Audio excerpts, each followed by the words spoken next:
Well, hello there, folks, and welcome back to the Whiskey Friend with me, Alan. Here we are again. Another little trip, part 3 of my little current series going on at the minute. We're heading down to Isla. We're heading big. We're going to a big iconic bottle. It's the famous green of Ardbeg 10. We're heading to the Ardbeg distillery, which is on the most southerly part of the island of Isla. Down there with Lagavulin and Lafroig, so there's a nice little peaty corner going down there in the southern coast of Isla. I've just been there recently and wow, what a trip we had. So this little trip, guys, I'm just interested now the way prices are going, the way whiskey prices are increasing. Are we looking back to some of the whiskies that we came through? This whiskey was one of the whiskies, this series is a series of whiskies that's got me through my journey to where I am now. So we're up into big Casterine whiskies. We're looking for everything that's new coming out. We're looking for the new teapot. We're looking for the new Casterine Springbanks. We're looking for all these bottles. But these are core range bottles that are pretty much easy to pick up anywhere. Certainly in the UK, you can pick them up anywhere. Not too sure of global markets, but I'm pretty sure the Ardbeg 10's pretty constant there. Price-wise, I'm not too sure. It's probably in the £35 to £45 here in the UK, depending on where you pick it up. And you can pick it up just about anywhere, folks. But looking at prices, would you, if you were a Lagavulin 16 fan, would you pay the money, that £70, £80, maybe even heading towards £90 that they're asking? While this Ardbeg 10 is kicking around at the minute. 2 Ardbeg 10s for a bottle of Lagavulin 16. Wow, there's a thought. Dive into the comments and let me know what you think. So, guys, it's Ardbeg 10. It's 46% ABV. It's non-chill filtered. Nothing on the bottle about colour, but I'm reliably informed that it is natural colour at Ardbeg. You just have to look at the glass to see that if there's any colour in that, then I don't know where it's come from.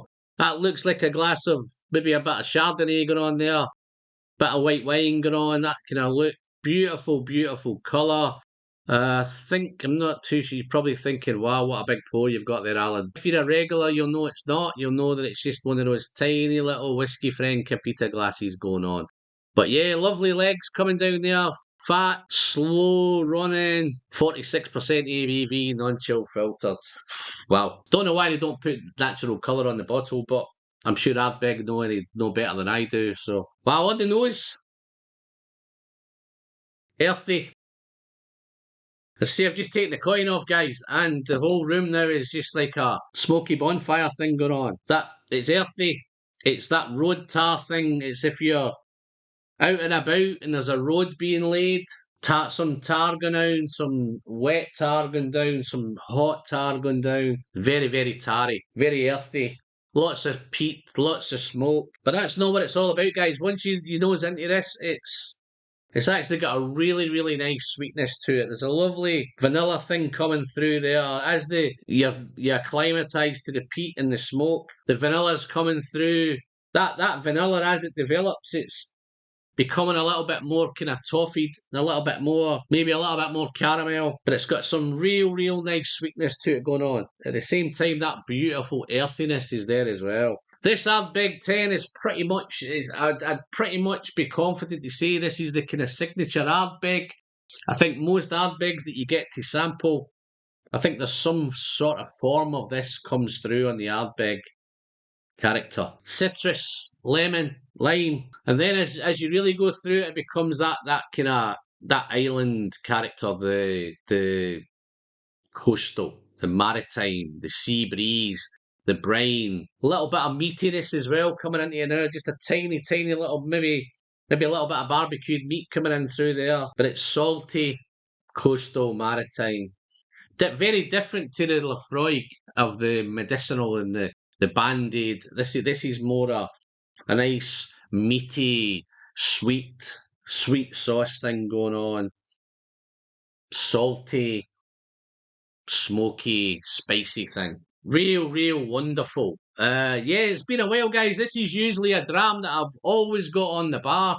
If I have peatheads visiting, then this is usually one that starts off the evening, and it's never seems to let us down. I have reviewed this one, guys. It's probably about 2 years ago.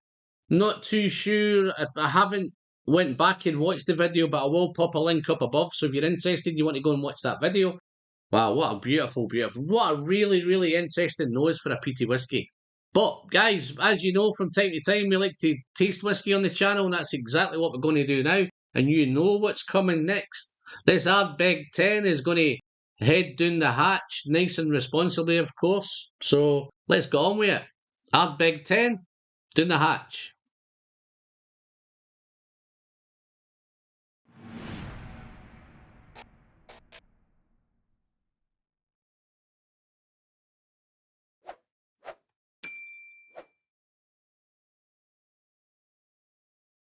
Mamma mia.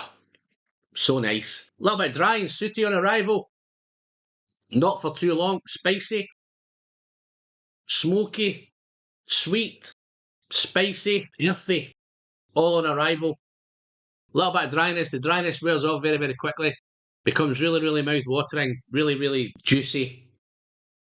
Spicy. Really, really interesting and engaging. So, the smoke's there. We all know the smoke's there. It's a smoky dram. A little bit sooty with the dryness on arrival. Sooty.